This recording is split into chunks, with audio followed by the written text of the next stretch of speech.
Right, hello and welcome to another episode of Priority Message. My name is Tristan Ashby. I'm the Chief Executive Officer of the Fire and Rescue Services Association. And this episode, I'm joined by Deputy Chief Fire Officer Steve Healey. And Steve started his fire service career as a whole-time firefighter in Cumbria back in 1997 and Barrow in Furness. He progressed through the ranks, becoming an area manager in 2013. Then Assistant Chief in 2015, Deputy Chief a year later, and Chief Fire Officer for Cumbria Fire and Rescue Service in 2017.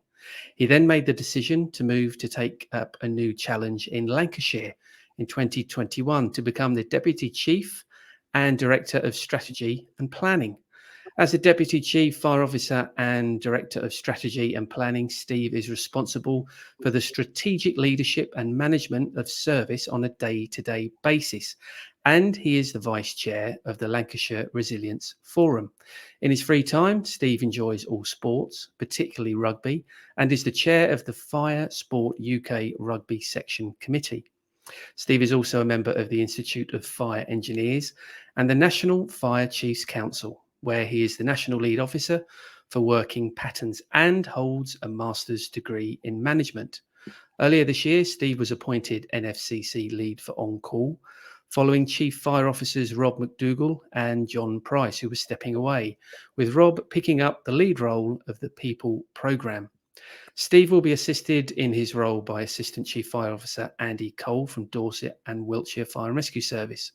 Both Steve and Andy bring decades of experience of working with on-call firefighters and are looking forward to sharing their experience and passion, supporting the vital role that on-call firefighters undertake across the UK on a daily basis. So, welcome to the podcast, Steve Healey.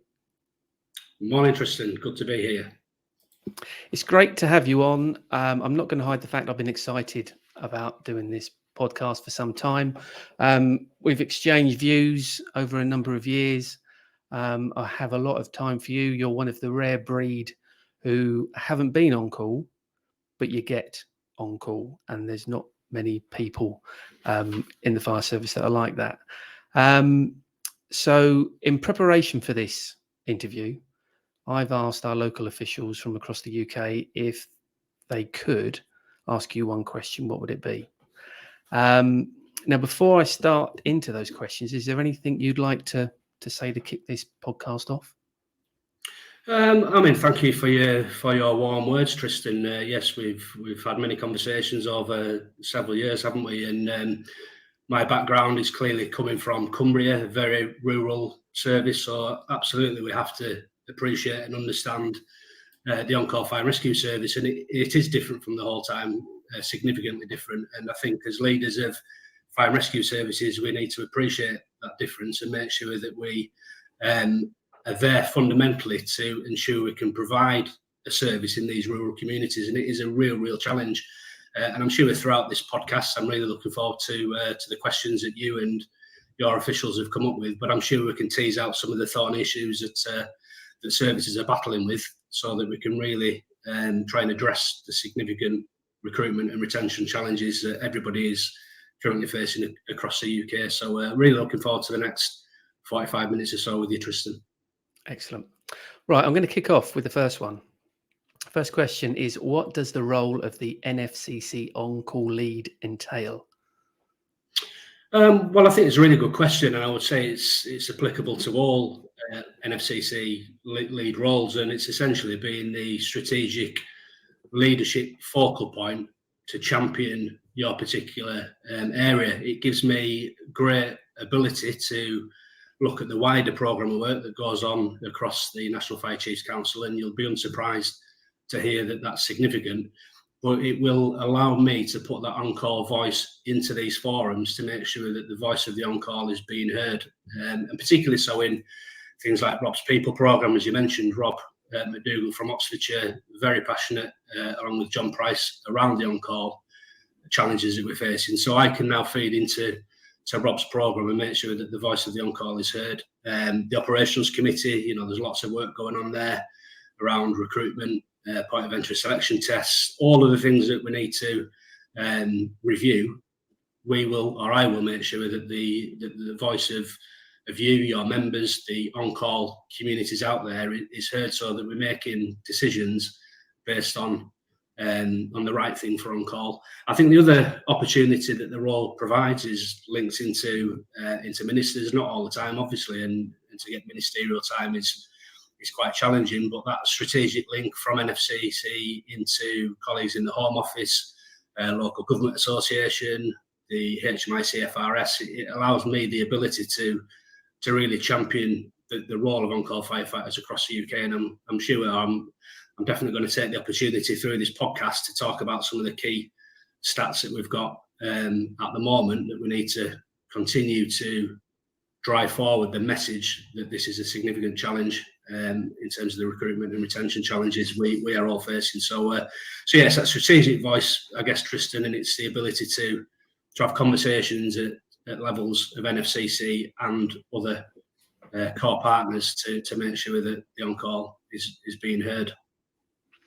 So one of the benefits I had is that I've been involved in the NFCC On-Call Steering Group some years ago when it was held up by Terry McDermott, previous chief of Derbyshire, who was brilliant, a real champion of on-call and did some really good pieces of work. Then when he left, things seemed to just drop off the radar. The perception is it dropped off the radar for the NFCC. Then we had the pandemic.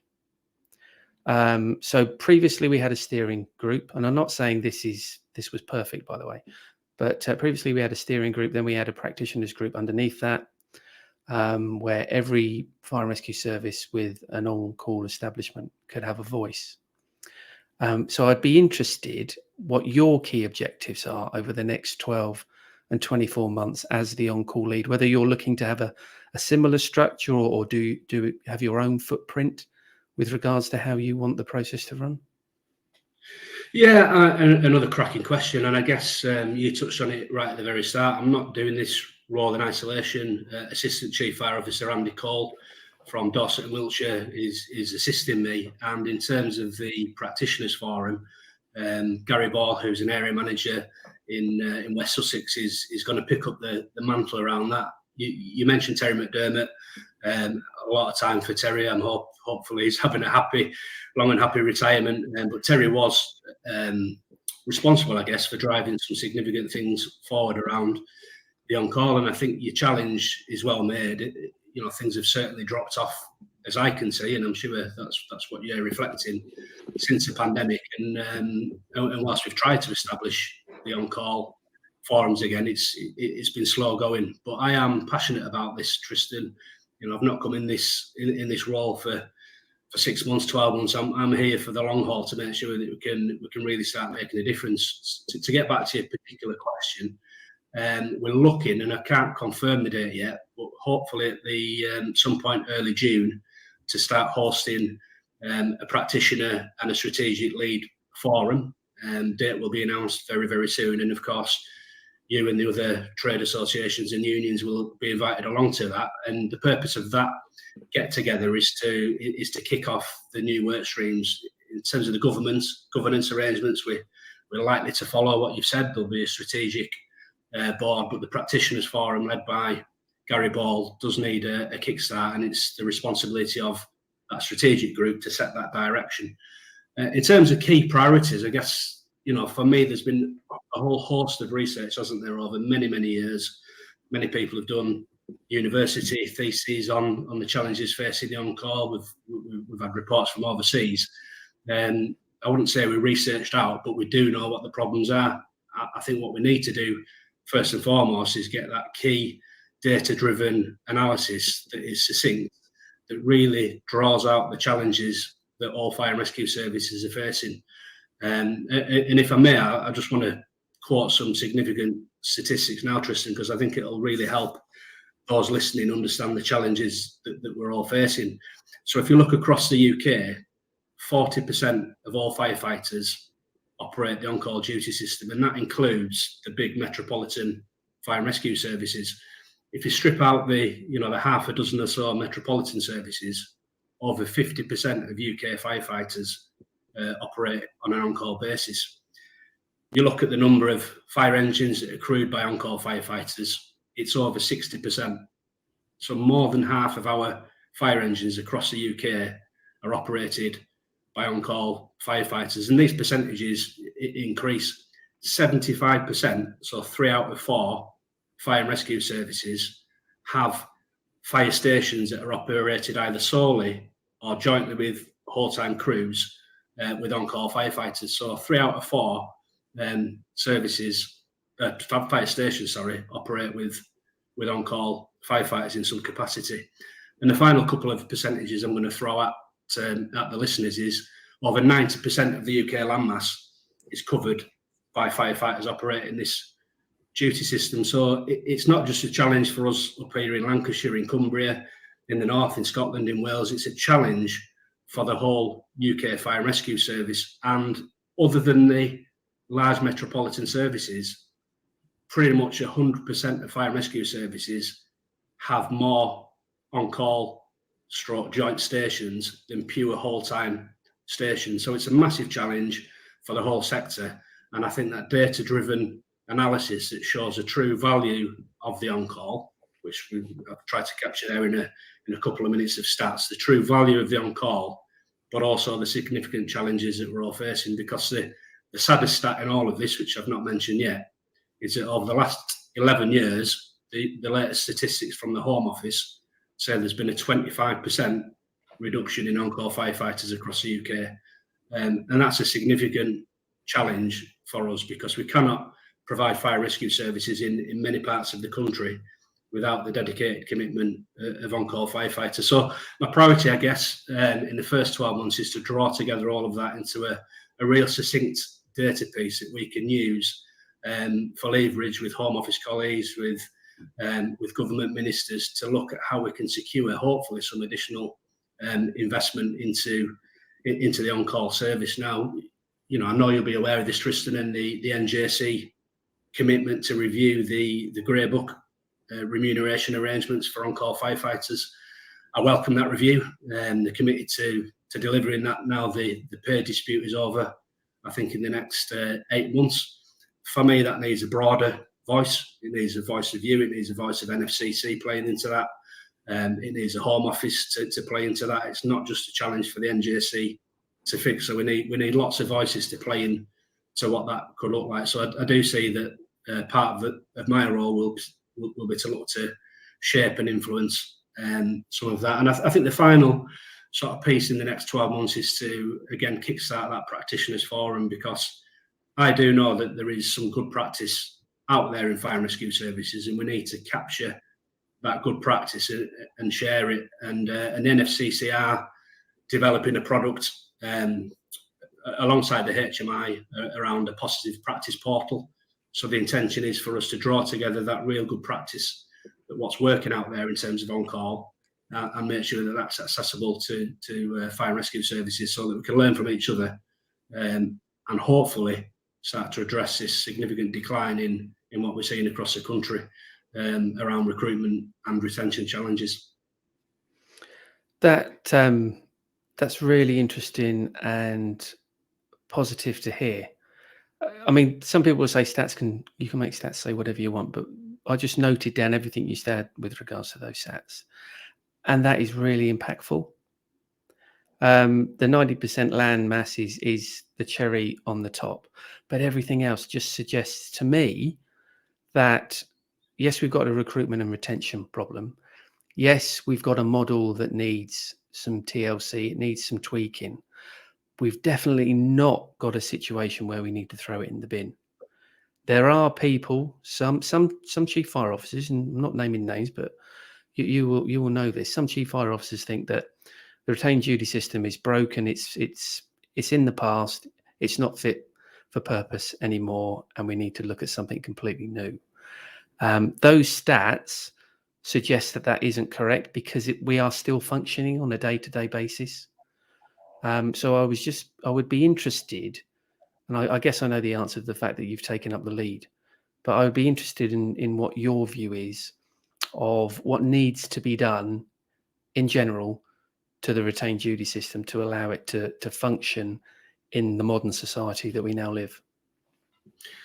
Yeah, I agree with what you said, Tristan. I don't think the whole system is broken. I think the fundamental way the on-call system operates needs modernising, but I don't think it's fundamentally broken. And you know, I've read several reviews. I've read the recent reviews of Dan Stevens at HMI in Wales around some of the challenges that our Welsh colleagues are facing. And whilst I recognise and agree with some of the findings there, I would also challenge some of the other findings, because I don't think the solution is to just say let's throw out, and this is not necessarily what Dan was saying, but to just close a few on-call stations and put some additional hold time stations in there. It's not effective, it's not efficient, and the size of the UK landmass would mean that that's clearly not a sustainable option going forward. We need to address some of the challenges that we're facing and be more flexible in our approach, flexible in everything that we do around on-call.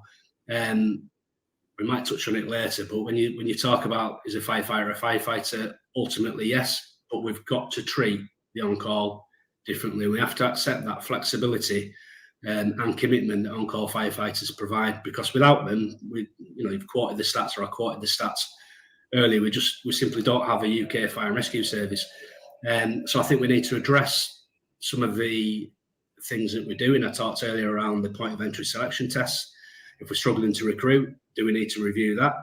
I'm not saying we have a two-tier system, but fundamentally, we need resources in rural communities. And I did a lot of research in Cumbria. I've done some in Lancashire, and Shropshire are doing that around what pools of people services have to recruit to. Traditionally, the 5 minutes. Many services have extended it 6, 7, 8, 9, 10 minutes. If that still provides a faster response than the next nearest fire engine, then that's what we should be doing. But in some of these rural areas, Tristan, there just simply isn't the people. So I think we need to change fundamentally what we expect in some of these real quiet rural villages, because the answer for me isn't taking away a rural resource and closing the fire and rescue station. The answer is looking at different ways of operating, working with police colleagues, ambulance colleagues, the role of community first responder, what part do we play in that, to make sure that the role becomes sustainable and attractive, because too many people join the on-call. It's not what they perceive. They tie to a pager system, it doesn't go off. They check the batteries constantly, thinking there must be a problem, and because of the great work we've done to reduce our core demand. So we need to look at other ways of operating and make it attractive and a job, a career that people want to stay in for a long time. And I think some of the challenges we're facing around societal changes, the new generation, people disappearing, the young people to university and not returning, less jobs in rural communities, the whole host of challenges that I know that you're aware of, and my colleagues across the UK are aware of it. We've got to look at different solutions to try and fix that. And there is some good work going on there, and there's many things that we can learn across the sector to improve that recruitment and retention in the way that we mobilise on-call firefighters in these rural parts of the UK. You touched on, and I just wanted to go back, because obviously a number of people listening or watching this won't necessarily be aware, but Dan Stevens is the current Chief Fire Advisor for the Welsh Government. He was previously the Chief of Merseyside. That's right, yeah. And he was asked to do a piece of work, I think it was last year, to look at capacity, to see whether the idea of broadening the role in Wales was a runner. And my understanding is that piece of work led to a report that also then questioned the training capabilities of whole-time firefighters, and also therefore retained firefighters. And these are just my views. So we've read that report, and obviously Dan comes up with an opinion. I know Dan. I've got a lot of time for Dan. I think these lack of exposure to on-call within his role in Merseyside and probably in his entire career has meant that he's got a view of on-call and what they can and can't do. I don't think that's particularly helpful, and I don't think that is the view of the chiefs in the 3 Welsh brigades either. So we're certainly having to have a bit of pushback on that. I don't know whether you wanted to make any more comment on that or not. I mean, I've known Dan a long time. Dan's very, very passionate, very, very capable. I think to support Dan, he will understand the on-call, because Dan went over and spent some time in Australia that fundamentally works, huge areas with on-call firefighters. Dan has come up with a report with some recommendations for the three Welsh services to consider. I think in terms of, and very, very experienced in an operational capacity, Dan, but yes, I've read the report a couple of times. I think we do need to review some of the kit and equipment that on-call fire engines carry. It needs to be fit for the risk in their rural communities. And it's like all things on-call, Tristan. For me, it's not a single solution. It's got to be specific for an area, whether that's the way that the crews crew the fire engine, whether it's the equipment that they carry. It's got to be suitable. But I do think the work that was delivered some time ago, I think Paul Hancock, ex-chief of Cheshire, led this work around the amount of hours that on-call firefighters need to be competent, needs a bit of a look at. And I always use the analogy when I'm talking to our on-call stations here in Lancashire, on-call firefighters, that, what is competency? And the analogy I use is, I've got a 21-year-old daughter, a 19-year-old son. They both recently, a few years ago, passed the driving tests. One of them took quite a few professional lessons, the odd bit of challenging conversations in the car with the dad, but quite a few professional lessons to manage to pass the test. The other one picked it up like a duck to water. And I think that's applicable to every firefighter, whether that's a whole-time firefighter or an on-call firefighter.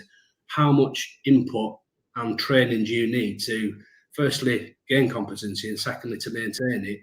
It's not a binary. It's not X number of hours here or there. It is different for everybody. And it's for chief fire officers to ultimately determine through their leaders further down the organisation what competency looks like and what we expect as a sector. And I do think over the years, that term, the firefighter as a firefighter, has led to many services, probably for the right reason, and the legislation coming in and health and safety culture, etc., but almost treating on-call firefighters the same as whole-time, with the same levels of expectations. You must do this ILM course, you must do the ICL qualification, you must do 10 days to get qualified in X, Y, and Z. So I think we need to address that. And what we need, for me, is a recognition that on-call needs to be at a set level to be safe. And if you want to progress into whole-time and get formal qualifications in A, B, and C, then that is a route that you could also, I'm not saying on-call can't do that, they can, but there needs to be a base level for me of what the minimum expectations are to be an on-call firefighter. And that bar, for me, should be different to what we expect of a whole-time firefighter that's frankly doing it 42 hours a week versus the 2 hours an on-call firefighter does it. So yeah, I know I've gone on a little bit, but I do agree with some of Dan's findings. I would challenge some of the other findings, but I think that's for NFCC to also do that work around competency, point of interest action tests, get the voice of the on-call into those NFCC forums, so that we're not setting standards that, quite frankly, are unachievable in many rural communities. And are we better having firefighters available to respond that may not, be Superman in terms of fitness levels? Not for 1 minute suggesting that's what you need to be a whole-time firefighter, but we've got to somehow have the ability to have fire engines available with people available to crew them in many of these rural communities. Yeah, and I think if I understood what you're saying, I agree that there should be a core firefighter role, and then you can add bells and whistles, if you like, to that role, depending on the need, depending on the individual, depending on the resources available, the makeup of the station, etc. So absolutely agree with that. So my view would be that services do tend to want to sheep dip everybody, because it always seems to be, all the processes seems to be a means of making it as easy as possible for management and HR. That's the perception.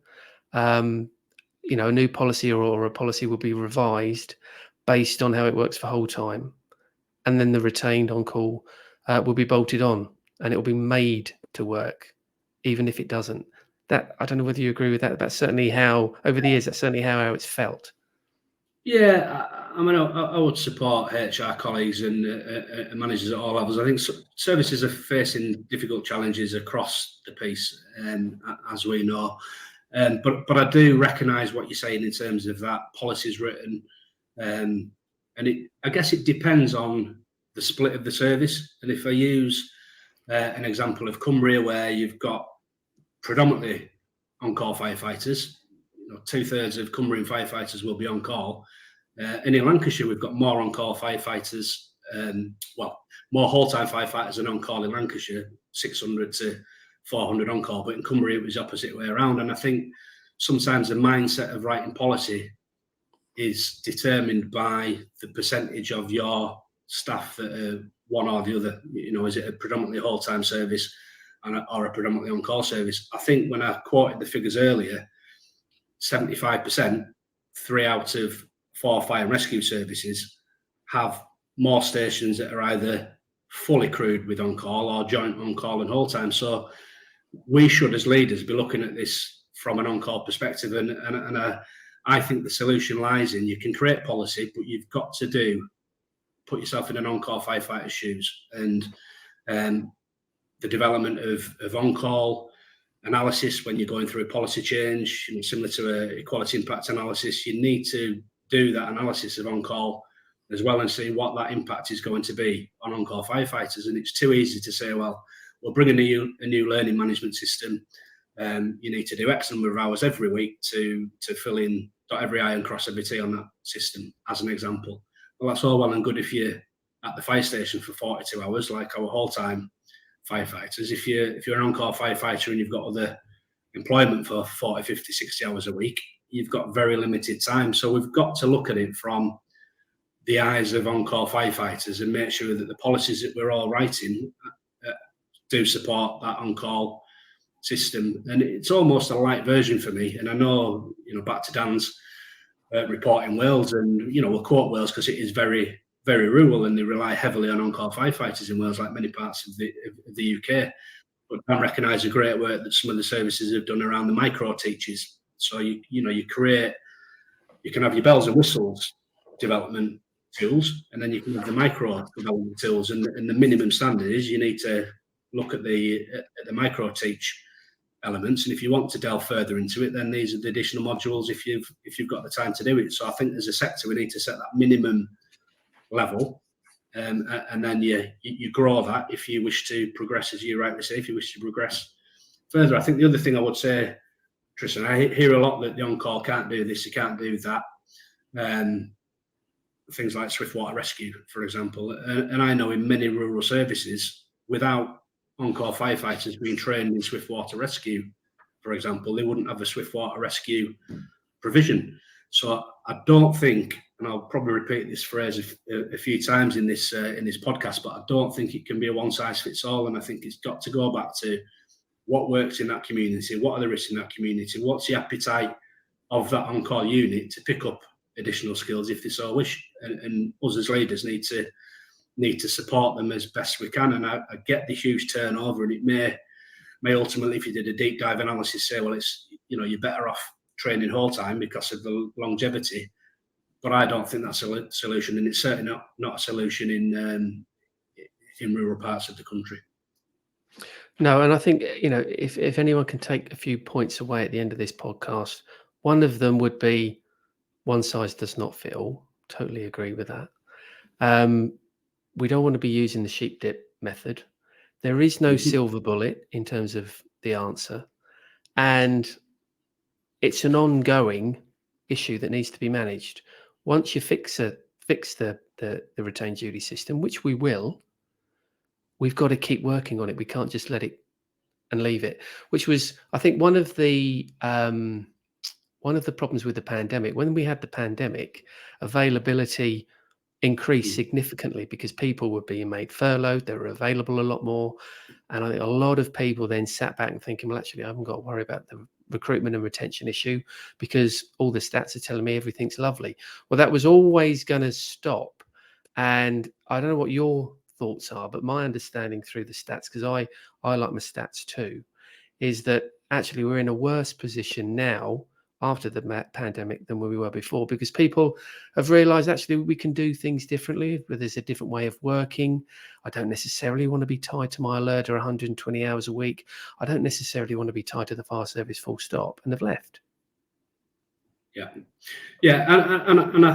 I do recognise that. I think the availability was recognised in HMI CFRS reports. It's certainly recognised in my service here in Lancashire that availability throughout the pandemic was gone, into the high 90% because everybody was working from home or isolating, etc. So, and that has steadily declined as people have got back to work, and the pandemic's certainly not over. I had COVID myself for the first time 2 weeks ago, and it's certainly not going away.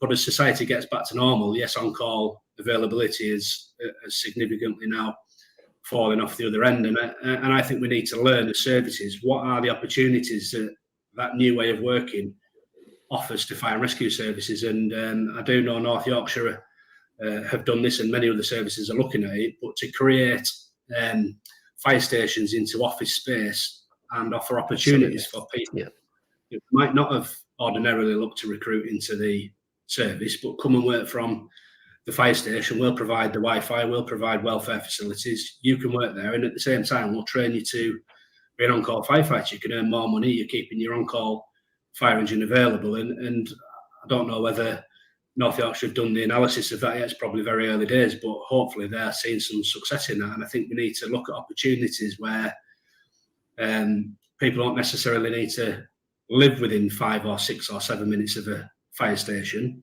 If they can be a bit flexible and say, well, actually, we'll post you to that station because it's going to be off the run Monday to Friday, and we'll pay travel, whatever it may be, and you can operate from that on-call unit to make sure that fire engine is available, and you've got free Wi-Fi, free welfare facilities. Challenges around cost of living crisis, particularly through the winter months. You're not having to heat your home at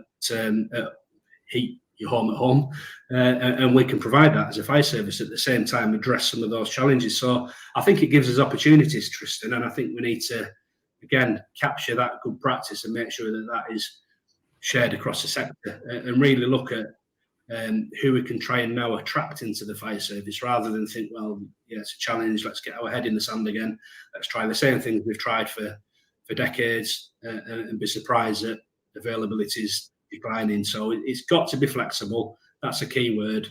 It's got to be not one size fits all, but there are solutions out there, absolutely, and we need to share that good practice.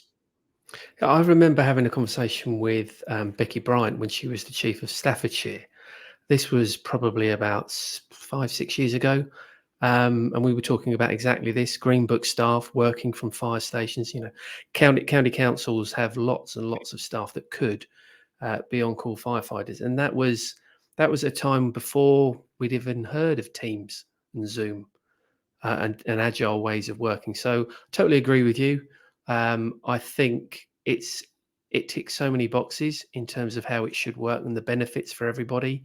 It's just identifying a service that is doing it, proving that it works well, and then demonstrating that we can expand that across other services. Yeah, 100%. I'm going to move back to the questions. Oh no, far away, sure. Far away. No. I think there's a bit of a delay in the. There's a bit of a lag there, Tristan. So obviously Wi-Fi challenges, but yeah, no, I 100% agree with what you've said there. We've got to look at the best practice, draw it into that central portal, the positive practice portal, make it available to other services, and we can learn from each other. And there's some great work done in Andy Cole's service down in Dorset and Wiltshire around a demand dashboard, for example, which essentially allows new potential recruits to come in and say, well, if I give X, Y, and Z availability, what is the likely number of incidents I'm going to be turning out to? You can then take that one step further and put in the salary calculations. So people are coming into the role with clear expectations of what it looks like. All too often, people join and they're not getting as many turnouts as they feel. So, bring people in with expectations of this is what it looks like, rather than people joining the service thinking that every 2 minutes a page is going to be going off and they're going to be flying around on a fire engine. So capture that good practice, share it, and allow services to look other opportunities and other ways to try and recruit and retain. I think that's a really important point that you've made, because we had a meeting of local officials a couple of weeks ago, and we were breaking it down. We were talking about the processes, and we obviously started off about advertising, use of social media to raise awareness that there are vacancy and the career is a possibility for people, and then we started talking about what services do once they've got the individual interested. And it was interesting how some services would say, well, we don't want you to go on stations. We don't want you to go to the local stations. We don't want you to pick up any bad practice, which I find odd, because if you don't have the confidence that your staff are safe and are doing things correctly, then you've got an issue. But individuals do need to have a full understanding as to what they're letting themselves in for, that they will have huge restrictions. There are massive benefits to being an on-call firefighter, huge. But we are losing too many people at great cost who are coming in through the door, but are then leaving far, far too quickly. Yeah, I'm agreeing. I mean, the stats say it, doesn't it? 25% less firefighters, on-call firefighters now than we had 11 years ago. So the figures are there for everybody to see. And I think the retention rates now, there's been lots of studies done on that. In my own service, it varies by fire station, but on average, you're looking at single figures now. The amount of time that people join and stay with us as on-call firefighters as society changes. So it is making sure that they've got that expectation of what the role is to start with, and that is clearly set out, and we're not giving false promises that it's going to be something that it doesn't end up being. But also, how do we make it more attractive in terms of the amount of turnouts that crews are getting to benefit communities? I'm talking medical response, what we can do to support ambulance and health colleagues. But at the same time, that has a negative effect for primary employers, because the more times that firefighters are released to do that, there's a knock-on impact. So we need to understand both the benefits of doing it. We touched on broadening the role earlier, the benefits of doing that against some of the challenges that we need to work with primary employers to get through. Because, as you say, the role and the training, the experience that we give to firefighters that come in and join the on-call service far outweighs for me the negative impact of employers releasing these staff for probably worst case scenario for them, a very few hours a week, and to get those stats available to make sure that employers understand the likely demand if they release staff, particularly Monday to Friday, where most of us face significant challenges, but also articulate the significant benefits of supporting on-call firefighters. And again, there's lots of work being done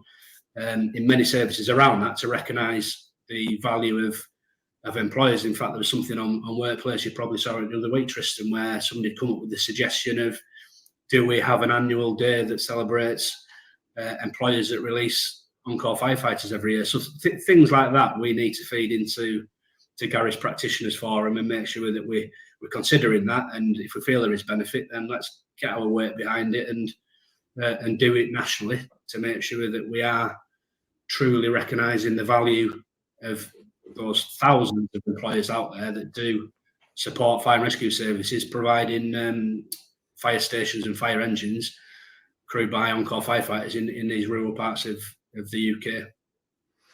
Yeah. Just touching back on Workplace, I think that is underutilised, and hopefully that's something that you're going to pick up. We do need a toolbox where people can dip in and out. It needs to be more user-friendly. We need to have good practice that's proven good practice in there, because all too often people will post policies at request, but that doesn't necessarily mean that those policies that are being shared around are good. I think we need to get a lot more smarter on that. So I'm hoping that's something you're going to do. But just going back to the list of questions, and you touched on it, so I'm going to move on to this question now. What's the position of NFCC regarding broadening of the role of the firefighter? A really good question. I think it's been hopefully clearly articulated, Trusted, in Fit for the Future, that it wasn't just an NFCC document. It was Local Government Association, the Fire and Rescue Service Employers, the latest iteration of Fit for the Future, which has been talked around for many years now, that came out, I think, in summer last year, clearly articulates the NFCC, so the LGA, the employer's position around the potential broader role for fire and rescue services. You'll know, and your listeners will know, around the findings of HMI CFRS inspections, the government white paper that we're still awaiting a response for.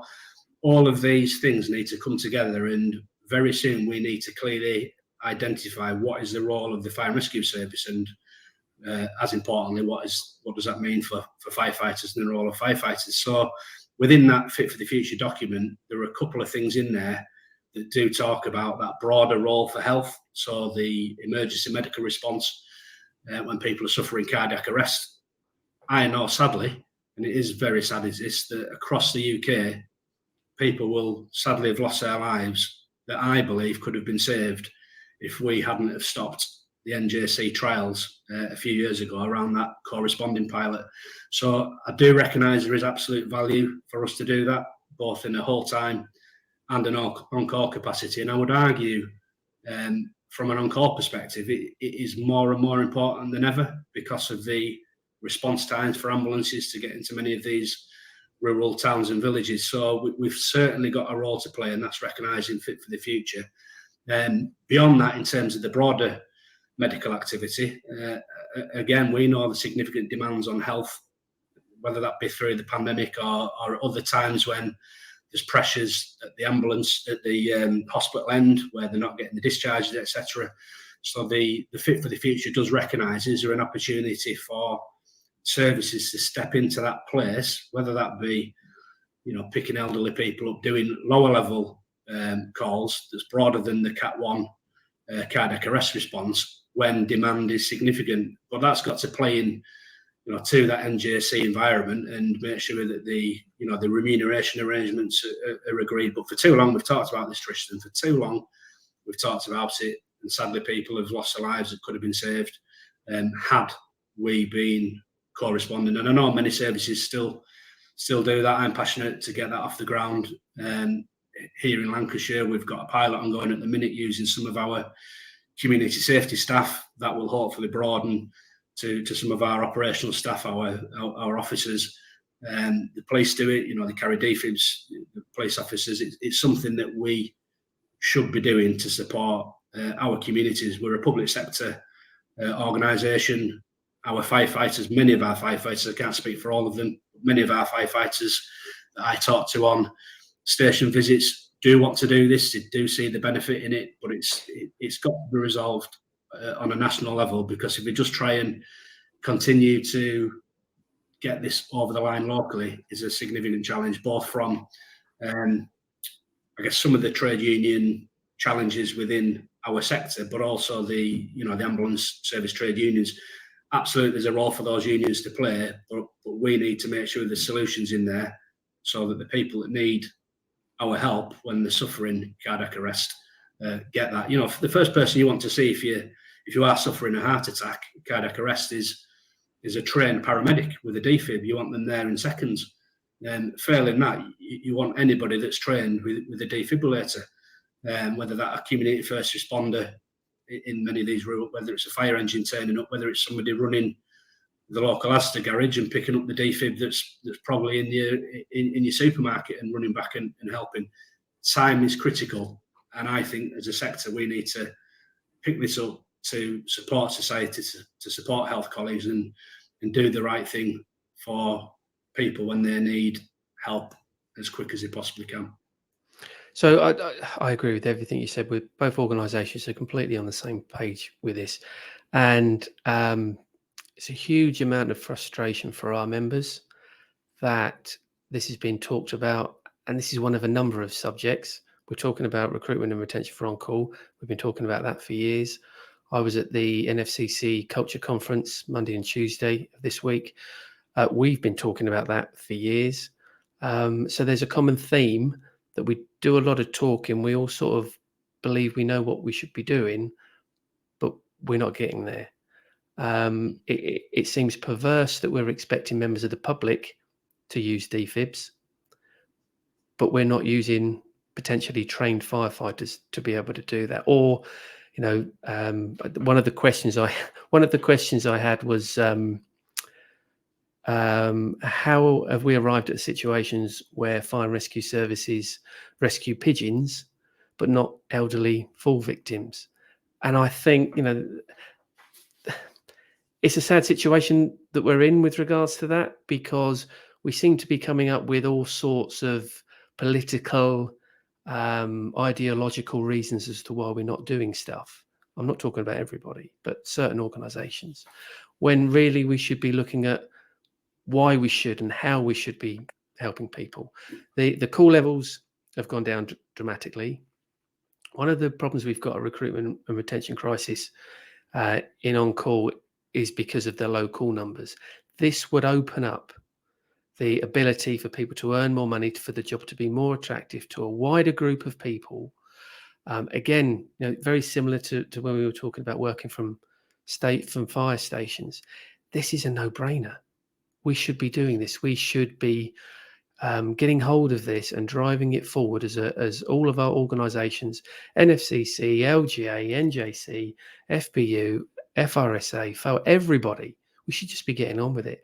And it is of huge frustration that we had the trials that you spoke about. What were they, 2015, 16? Yeah, it's going back some years ago. Yeah. Those trials, I would agree with you, were very successful. The vast majority of those people who took part in those trials wanted those trials to carry on because they saw the benefit of what they were achieving, what they were doing in terms of saving public lives. I haven't got an answer to how we push that on forward, and I'm not expecting you to have that answer. But it is reassuring that we both share the same view, talking about our organisations.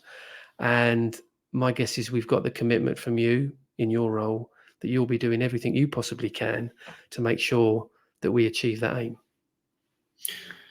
Yeah. I mean, from conversations we had when I was up in Cumbria, Tristan, the conversations we've had now I'm in Lancashire. Justin, our chief, has led this previously when we were involved in the trials. We had a couple of stations doing it. It was a success. Yes, we had some challenges to address. Some of the firefighters I've spoken to that actually had a successful resuscitation, almost in tears, because what greater feeling than saving somebody's lives.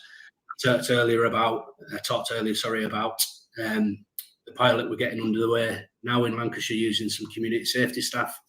We've had great success already with that. Used again the DFIB successfully ahead of the ambulance getting there and saved somebody's lives.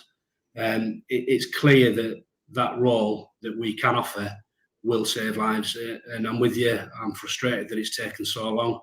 And the talking for me needs to stop. We've got to get behind, as you quoted all those different core partners. We've all got to get behind this, and we've got to do the right thing for our communities. I'm sure I speak on behalf of every firefighter, you, everybody that's listening. If you, your loved one, anyone close to you, anybody falls over, suffering cardiac arrest, go back to the earlier point, you just want someone there quick that can help. And I did see that. I think there was a tweet some time ago from the pigeon example that you quoted. And yeah, we had an aerial, had a platform.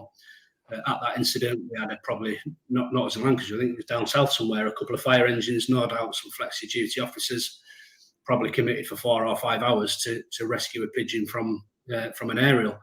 I'm not saying that's not a role that we should be involved in delivering care for animal welfare, etc. Absolutely, we should. But if we're doing that, why, as you rightly challenge, why are we not prepared to put a DFIB on a human being that is suffering and needs help? And I know if anyone was to knock on any of our fire stations in Lancashire, probably any fire station across the country, and say somebody across the road is suffering a cardiac arrest, I know that our firefighters will respond. What we need to get to is a place where we're doing that with agreement. The T's and C's have been sorted out. There's a national agreement to deliver it so that we can support people when they need our support the most. So, I think we're saying the same thing, Tristan.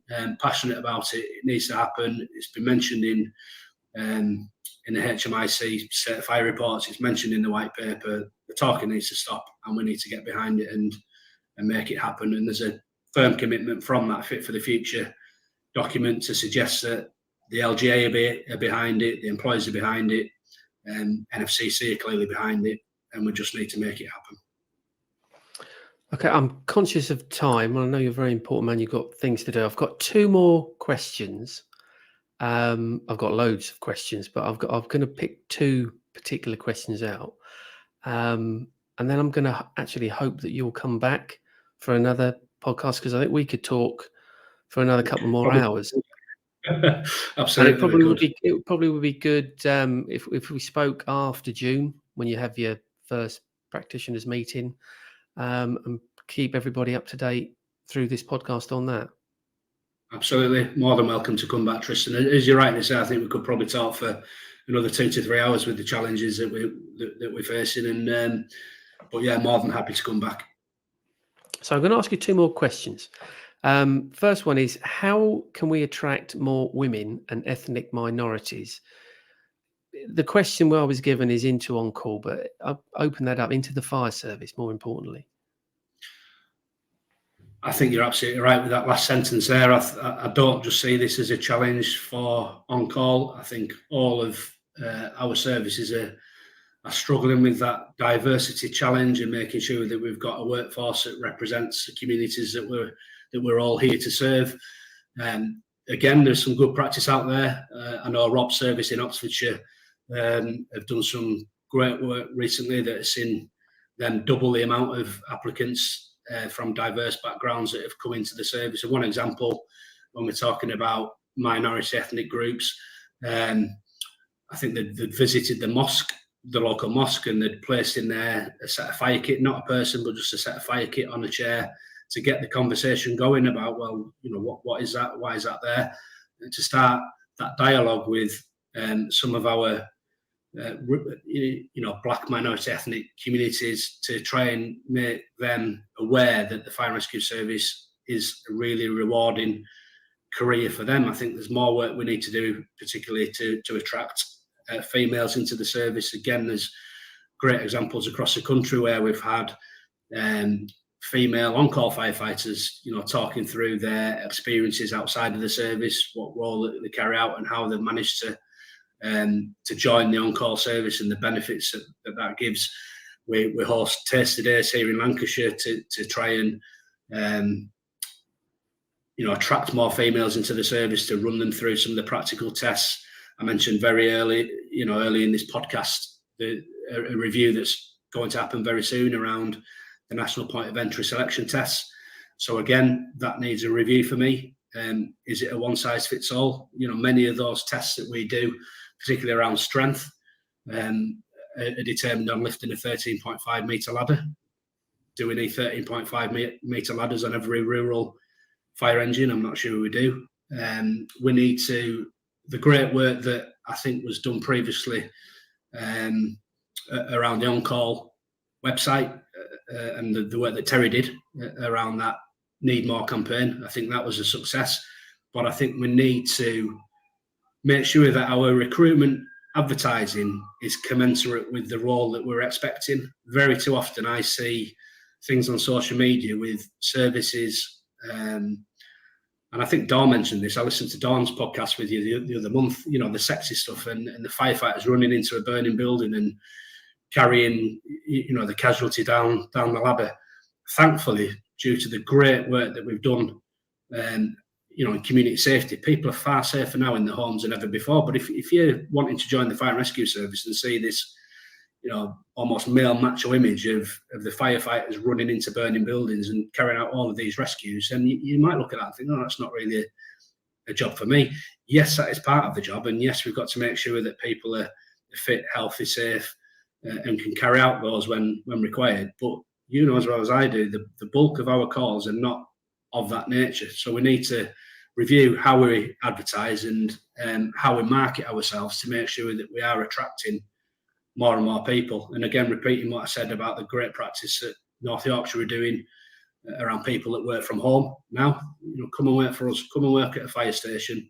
We'll open the doors, whether you're male, female, black, minority, ethnic, whatever diverse group you are from, we can offer that office space for you to be able to operate Monday to Friday free of charge, and we'll train you to be an on-call firefighter. So there's much that we need to do, Tristan. I think we need to review the work that Terry did. We need to look at that on-call fire, I think it's .net website, to make sure that that's still been updated and is doing what we set out for it to deliver, and review some of the the marketing materials that we do around that Need More campaign to make sure that it is able to attract more of a diverse workforce, because we all know that having a diverse workforce gives huge benefits for the organisation, but huge benefits for the communities that we're serving as well. So it's certainly something we need to continue to work together on and push for more diversity across the sector. Just on the website, the On-Call website, it was interesting you said that, because I looked at it yesterday, and it's a perfect example of where the sector does something, then walks away from it thinking it's finished. That website hasn't been updated for about 3-4 years. And it needs, that website was brilliant when it was launched, and it was what was needed, but it needs to be managed on a regular basis to make sure it's still fit for purpose every day. So that's another one for you to take away. Well, I totally agree, and it's like lots of things, and we see this in fire services, don't we? We introduce something, and then it gets delivered, and then it gets left, and then you revisit it 4 or 5 years later, and you need to almost start again. So yes, we need that consistency, and it's not just for NFCC to do this. I'm not sure if that website's even hosted by possibly the Home Office, but we need to get. I think it is the Home Office, yeah. Yeah, but it needs to be updated, absolutely, because almost web pages are out of date at the moment that you publish them. So we need to make sure that is doing what it was intended to deliver. So that will be a key piece of work for Gary and the Practitioners Forum in the next sort of 12 months. Final question. And again, thanks for your patience. Thanks for your time. There was a question that was asked by the local officials with regards to fitness standards. I'm not going to ask any question about fitness standards, because that is another podcast. I've got so many things I'd like to say about fitness standards, and how they are being used as a means of people leaving unnecessarily or not joining in the first place. But I had a meeting with ACFO Craig Flannery earlier this week from Mid and West, who I would hope attends the Practitioners Forum or whatever, because he spoke really, really well, I thought. But the reason why I mentioned him is because we were talking about driving. Mm-hmm. And we're seeing more situations now where people are failing the fitness test, and irrespective of by how far they're failing the fitness test, they're being taken off the run entirely. Now, my view, and this isn't a new view, but my view is, if you're a driver or an OIC, you do not necessarily have to hit the 42.3 VO2 max to be able to fulfill those functions. So focusing on the driver role, is there a role for a job specific function such as driving? I mean, I welcome the opportunity to have that future podcast on fitness, because I am passionate about it, and I know in Lancashire, Justin again led that work for 10 years, and we've got area manager Neil Taylor leading the fire fit work on behalf of the sector now. So yeah, we'll set something up to have a more in-depth discussion on that. But to come back to your actual point about driver only role, I think the short answer is yes, there is absolutely a need to look at a driver only role. And similarly, I would say the work that we've had to do across services in preparation for potential industrial action, where we were recruiting new firefighters to provide that resilience, and the shorter duration courses, many services will have adopted almost a defensive firefighter that didn't get trained in breathing apparatus but could add value. So is there a role for a firefighter that doesn't necessarily need to wear breathing apparatus? Does that potentially mean that the fitness levels could be slightly less than the 42.3. Many services don't take firefighters off the run if they're in almost an amber section, which is about 36, I think, isn't it, VO2? But certainly one of the things that we Sorry, are... just on that, Steve, that I do want to challenge, because we are finding, I mean, it certainly used to be very common. You go into the amber section and then you're kept on the run while you have a development plan, etc. But we're finding more and more services now are just removing people full stop. I'm not aware of that. And again, back to the data piece that we need to do, Tristan. I know Home Office and HMIC collect this data, probably HMIC more than the Home Office, around fitness levels as part of their 6 monthly or so data return. So we've got the data, and we need to understand the scale of the problem. Now, my service, I can only talk on behalf of Lancashire. We do maintain them on the run at amber and give them the programme, retest, etc. So we need the standard restraint into the challenge around the fitness stands out. But it's got to be, again, flexible. It's got to be almost risk assessed approached. So if an individual is not necessarily fulfilling the whole role, what does that mean? Back to the driver only. We've got significant challenges of fire engines being off the run because we don't have sufficient drivers. There's a whole host of other challenges around that, as you're well aware of, in terms of the additional hours now or in the future when the legislation changes around the number of hours to become an EFAD qualified driver. Pumps off the run because there's not sufficient officer in charge capabilities on fire stations. I'm digressing, but I want to make this point that if we're expecting an on-call firefighter to act up to incident commander, and they probably get paid 50p extra an hour for doing so, and yet we say you've got to come forward and do 2 days, 3 days, and you've got to come every year to get assessed with somebody, putting you under the spotlight, there's no surprise that they don't want to come forward to carry out that OIC role. So we've got to look at different ways of addressing these challenges. But I will come back to your point on driver only. Yes, I think there is a role.